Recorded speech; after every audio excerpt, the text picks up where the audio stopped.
नमस्कार मित्रांनो, लग्नाची पिढी या येणाऱ्या काही भागामध्ये असे होणार की कालच्या भागात आपण असे बघितले की सिंधूचा एका नांदगावला जाताना बसमध्ये खूप मोठा अपघात झालेला असतो आणि त्या अपघातात सिंधू ही खूप जखमी झालेली असते आणि हॉस्पिटलमध्ये सिंधूवर उपचार चालू असतात। तर तेथील डॉक्टर हे सिंधूला सांगतात की तुम्ही प्रेग्नेंट आहात। तर सिंधू त्यांना विचारत असते की माझे बाळ कुठे आहे ते मला सांगा।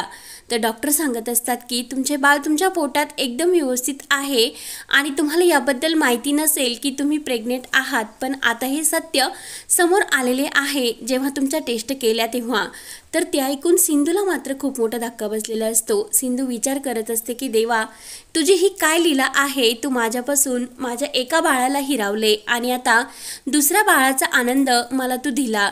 तर लगेच सिंधू हा विचार करत असताना मालिका खूप अशी पुढे गेलेली असते आणि काही वर्षानंतरच सिंधूला एक छान अशी गोंडस मुलगी झालेली असते आणि ती मुलगी एकदम सिंधूवर गेलेली असते आणि राघवचे सुद्धा गुण त्या मुलीमध्ये असतात। तर सिंधूने त्या मुलीचे नाव हे जेव्हा राघव आणि सिंधूने आपण एकत्र असताना जे काही मुलगी जर झाली तर तिचे नाव राशी ठेवू असे सांगितलेले असते, तेव्हा राघवच्या आवडीनुसार त्या मुलीचे नाव सिंधूने राशी ठेवलेले असते।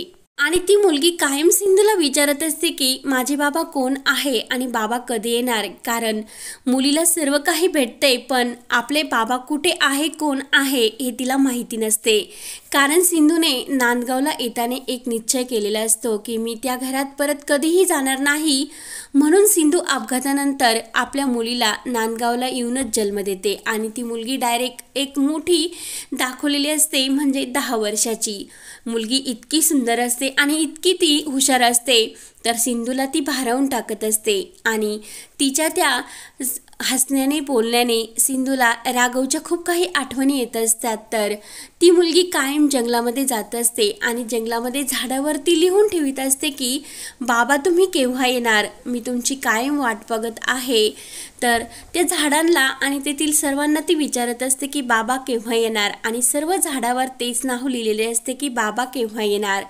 तर लगेच एका ठिकाणी एक खूप मोठा असा नाग असतो आणि ती जी काही राशी असते त्या नागाला सुद्धा ती घाबरत नसते आणि त्याच्याबरोबर ती सुद्धा छान गप्पा मारत असते। तेव्हा सिंधू आवाज देत आपल्या मुलीपर्यंत येऊन पोहोचलेली असते आणि तू कुठे आहे बाळा असं तिला विचारते। तर समोर नाग दिसतो म्हणून सिंधू सुद्धा खूप घाबरते आणि अशा प्राण्यांपासून राशी तू सावध राहायचे, कारण या प्राण्यांपासून आपल्या जीवाला खूप मोठा धोका असतो असं सिंधू दाखवत तिला म्हणत असते। तेव्हा राशी म्हणत असते की आई सांग ना ग बाबा केव्हा येणार, मी किती आतुरतेने त्यांची वाट पाहते आणि या जंगलातील प्रत्येक झाडांना मी विचारते की माझे बाबा केव्हा येणार, पण याचे उत्तर मला एक ना एक दिवस आई नक्की मिळणार।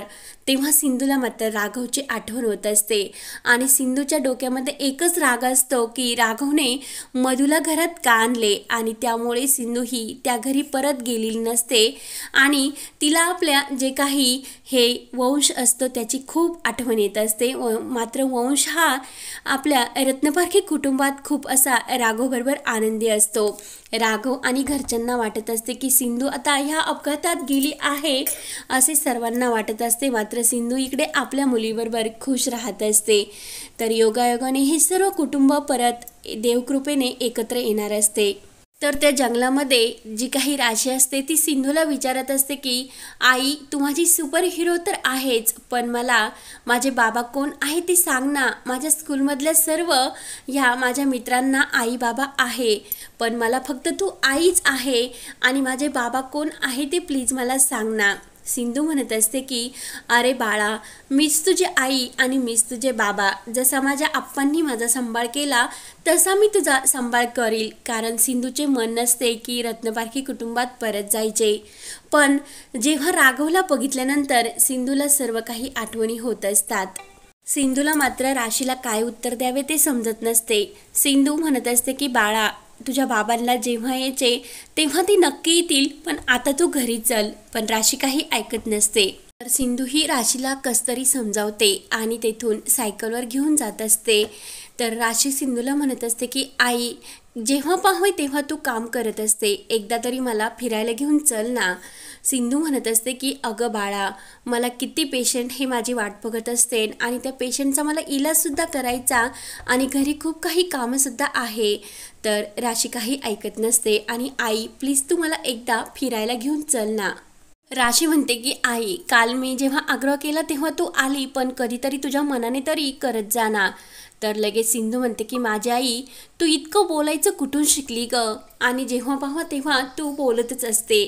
तर लगेच राशी हसते आणि त्या गावातून त्या जात असतात. तर सर्वजण हे सिंधूला डॉक्टर म्हणून सिंधूचे कौतुक करत असतात आणि नमस्कार सिंधू डॉक्टर असे बोलतात. तर सिंधूसुद्धा आदराने सर्वांसमोर बोलत असते. तर लगेच सिंधू आणि राशी तिथून जात असतात. तर जो काही गावातील एक माणूस असतो तो विचारतो की सिंधू डॉक्टर कशा आहात आणि राशी बेटा तू कशी आहे. तर लगेच राशीही म्हणते की तुकाराम मी व्यवस्थित आहे. तर सिंधूला खूप हसू येते आणि त्या तुकारामला सुद्धा. सिंधू म्हणते की अगं मोठ्या माणसांना असे नसते बोलायचे. तेव्हा पुढे आल्यानंतर एक बाई भेटते आणि ती विचारते की राशी कशी आहे. तर लगेच राशी म्हणते की मी ठीक आहे.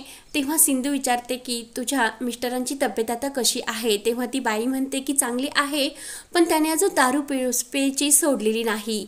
कारण सिंधू ही त्या गावातील बायकांना आपले टीचर म्हणून शिकवत सुद्धा असते, कारण घर खर्च कसा चालवायचा याचे ज्ञानसुद्धा त्यांना मिळाले पाहिजे. म्हणून सिंधू एक गावाची सेवा म्हणजे डॉक्टरसुद्धा असते आणि खूप काही अशी समाजसेवासुद्धा ती करत असते. तेव्हा सिंधू आणि सिंधूची मुलगी सर्व गावाचे ही लाडकी असतात. तेव्हा राशीही तिला राघवसारखे पोलीस ऑफिसर बनायचे असते, म्हणून ती सिंधूला रोज तिच्या एका फेवराईट जागेवर घेऊन येत असते, म्हणजे जेथे पोलीस प्रशिक्षण चालू असते तेथे.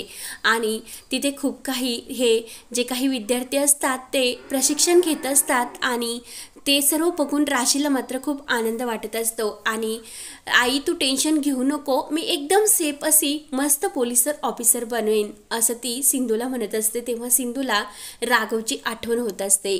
तेव्हा सिंधू म्हणते ठीक आहे राशी, तू एक खूप मोठी अशी पोलीस ऑफिसर आणि बहादूर पोलीस ऑफिसर बनशील, माझी तुला पूर्णपणे साथ आहे.